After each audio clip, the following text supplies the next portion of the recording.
প্রিয় বন্ধুরা, কেমন আছেন সবাই? আশা করছি সবাই ভালোই আছেন। তো আজ আমি দেখাবো সবজি দিয়ে ভুনা খিচুড়ি। তো এর জন্য প্রথমে আমি সবজিগুলো কেটে তারপর ভালো করে ধুয়ে নিয়েছি। এখন এগুলো একটু ভেজে নেব। তো এখন শীতকাল, যেহেতু অনেক সবজি পাওয়া যায় বাজারে, তো যা যা ছিল আমি সব কটাই দিয়েছি। এখানে দিয়েছি গাজর, পেঁয়াজ পাতা, তারপর আলু, আর দিয়ে দিচ্ছি ফুলকপি। তো এগুলো একটু ভালো করে হলুদ আর লবণ দিয়ে ভেজে নিচ্ছি। তো যা যা সবজি থাকে তাই দেওয়া যাবে। আর আমি এখানে মিষ্টি কুমড়াটা দিইনি, কারণ মিষ্টি কুমড়াটা দিলে একটু গলে যাবে, যেহেতু এটা ভুনা খিচুড়ি, তো এটা একটু ঝরঝরের হবে, সে কারণে আমি মিষ্টি কুমড়াটা আর দিইনি। তো এগুলো দিয়েছি। আপনারা চাইলে আপনাদের পছন্দ মতন সবজি অ্যাড করতে পারেন। তো এখানে ভাজাটা হয়ে গেছে। এখন আমি বাকি একটা ডেকচিতে, খোলামেলা ডেকচিতে, এখানে গোটা গরম মশলা আর তেজপাতা ফোড়ন দিয়ে দিলাম তেলের মধ্যে। এখন দিয়ে দিব এখানে পেঁয়াজ কুচি। পেঁয়াজটা একটু নরম হওয়া পর্যন্ত ভেজে নেব। এটা কিন্তু বেরেস্তা করব না, জাস্ট একটু নরম হওয়া পর্যন্ত ভাজবো। তো পেঁয়াজটা যখন ভাজা হয়ে যাবে তখন এখানে দিয়ে দিচ্ছি আগে থেকে ধুয়ে পানি ঝরিয়ে রাখা চিনি গুঁড়া চাল। তো চালটা একটু ভেজে নেব যাতে করে খিচুড়িটা ঝরঝরে হয় একদম। তো চালটা এখানে ভাজা হয়ে গেছে। এখন আমি চালের যেটুকু চাল নিয়েছি চালের দ্বিগুণ পরিমাণ পানি দিয়ে দিচ্ছি। তো সব সময় যতটুকু চাল নেওয়া হবে ততটুকু দ্বিগুণ পানিটা দিতে হবে। যদি হাফ কেজি চাল নেওয়া হয় সেক্ষেত্রে আপনার 1 কেজি পানি দিতে হবে। তো এইভাবেই রেশিওটা করতে হবে।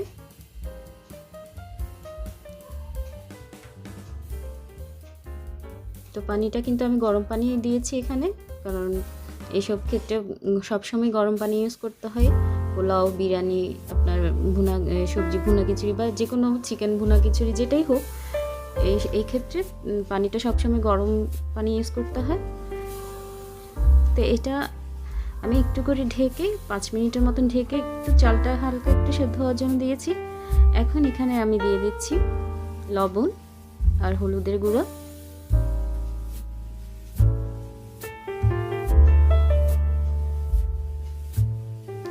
দিয়ে দিয়েছি স্বাদ মতো লবণ, আর দিয়ে দিচ্ছি একটু জিরের গুঁড়ো।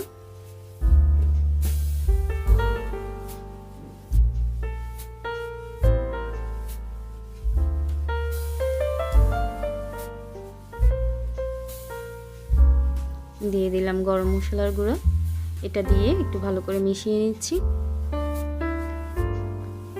এখন আমি এখানে অ্যাড করব ভাজা মুগ ডাল।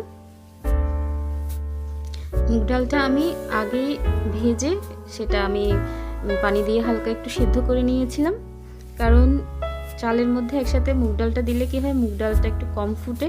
তো সেক্ষেত্রে মুগ ডালটা মানে খেতে হয়তো এতটা ভালো লাগে না, হয়তো অনেকের ভালো লাগে, কিন্তু আমাদের ঘরে সবাই এত গোটা গোটা মুগ ডালটা খেতে পারে না, সেই জন্য আমি মুগ ডালটা আগে হালকা একটু ফুটিয়ে নিয়েছি। এরপর এটা ভালো করে মিশিয়ে নিচ্ছি।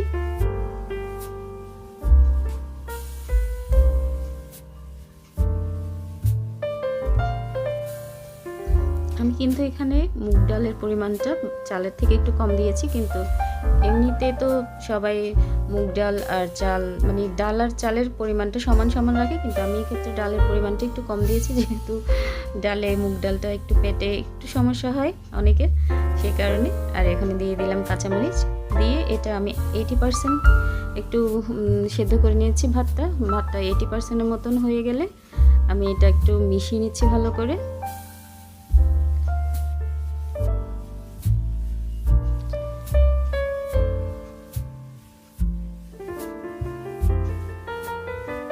এখন এখানে ভেজে রাখা সবজিগুলো অ্যাড করে দেব।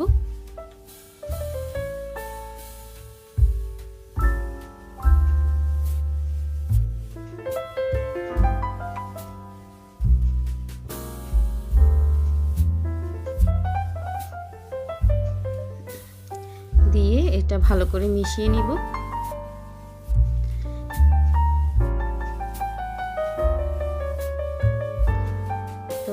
এটা মেশানো হয়ে গেলে এটা আমি ঢেকে কিছুক্ষণ দমে রাখবো, যাতে করে বাকিটা সেদ্ধ হয়ে যায়, চালটা ফুটে যায়, বাকি 100% মতো হয়ে যাবে। তো এখানে লাস্টে আমি নামানোর আগে একটু ঘি এখানে একটু ঘি অ্যাড করবে, সেটা আসলে দেখানো হয়নি। এখানে আমি একটু ঘিও দিয়েছিলাম।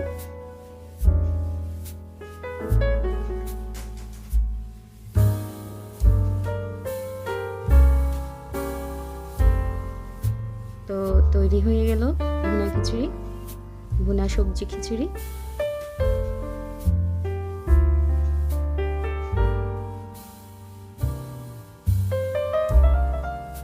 তো সবজি খিচুড়িটা আমি পরিবেশন করেছিলাম হাঁসের মাংস আর ডিম কারি দিয়ে।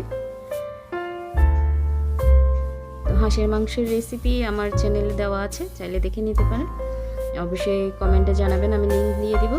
আর কেমন লাগলো আমার এই রেসিপিটি বা ভিডিওটি তা অবশ্যই কমেন্ট করে জানাবেন। আর যদি ভালো লেগে থাকে তাহলে লাইক করবেন, শেয়ার করবেন, আর প্লিজ আমার চ্যানেলটাকে সাবস্ক্রাইব করে আমার পাশে থাকবেন। সবাই ভালো থাকবেন, সুস্থ থাকবেন। ধন্যবাদ সবাইকে।